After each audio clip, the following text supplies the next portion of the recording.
Half-Ass Gaming presents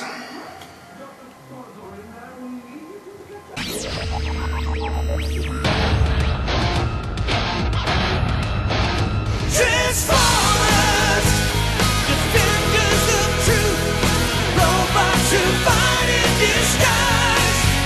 Transformers, when the battle is through, only the strong will survive.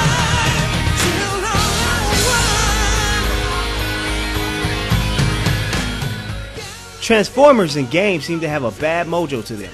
I can't remember off the top of my head if there are any good ones at all. If there are, I haven't played them and I didn't really care to.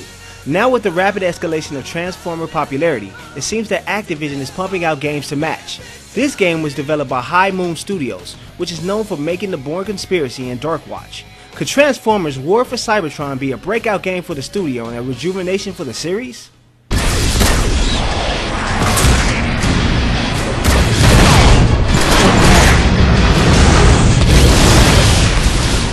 Hold your course! Starscream wouldn't fight with such desperation if the legends weren't true! War for Cybertron starts with the Decepticons battling through space to reach a station with a rare and dangerous resource named Dark Energon.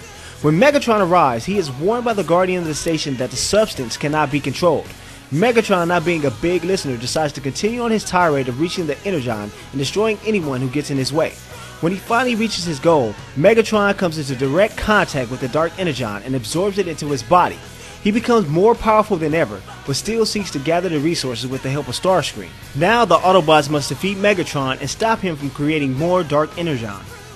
The story is split between 10 chapters, with the first 5 chapters played as the Decepticons and the final 5 played as the Autobots. You are not pigeonholed into playing either of the factions. You can switch between them freely at any time.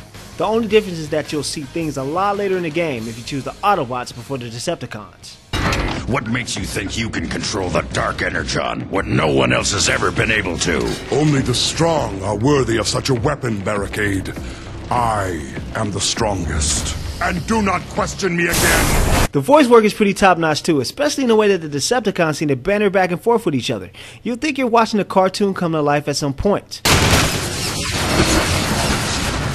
try not to get crushed by the trains. You're joking, right? Yes, Breakdown. I am famous for my sparkling sense of humor. In fact, this game has a pretty star-studded cast. Peter Cullen as Optimus Prime, James Remar as Megatron, Steve Blum as Barricade, Crispin Freeman, Nolan North, and Johnny Young Bosch. It's the kings of voiceover all in one place. This also goes for the sound work of the weapons and ambience in the game. Most notably, the transforming sounds will have you shifting back and forth just to hear it. At least if you're a geek like me about that kind of stuff.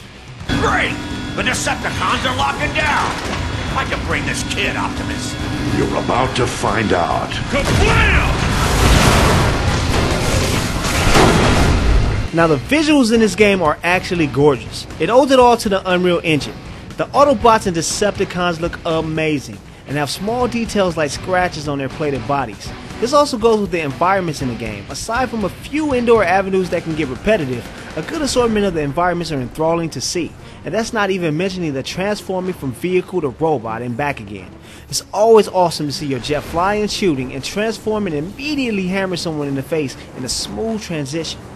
But the game truly shines during the massive boss battles scattered throughout the game. Almost every single boss is fought in a gigantic battleground, which ranges from Godzilla-sized mechs to, oh my god, is that a huge robot scorpion? You'll fight gigantic robot after robot after robot, and it'll never really look as repetitive as it sounds. The only downside with the visuals would be that there are a few small performance hits scattered throughout the game. It is mostly noticeable during the action-packed vehicle sequences. There are also a few pop-in textures in some areas, and some downright ugly ones in others. But I haven't seen much of an issue beyond that. Look at this. The prodigy returns. Megatron. Which leads us to the controls, which can be summed up as Gears of Cybertron. While you may not be able to actually use cover, the gameplay will be instantly familiar and easy to get into. Each Transformer has 2 special abilities they can use during combat. For example, Megatron has the ability to hover in the air and fire down on his enemies, while Optimus Prime can dash and use a battle cry that can boost his damage output. And then at any time, you can press in the left analog stick and transform into a vehicle which can move faster and fires its own weapon type. There are also a multitude of weapons scattered through the game. They range from sniper rifles, plasma cannons, and even turrets.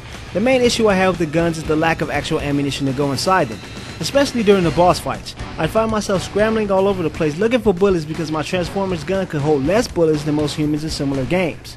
I also have a personal gripe for lack of aerial combat missions, because they were so awesome that it sucked to find out there were so few of them. I found the aerial combat sections to be the most appealing part, with the player shifting into flight shooter situations before jumping onto platforms and transforming to take out enemies. These and the racing portions of the game were the highlight of things for me. I just wish there were more flying sections spread throughout the game.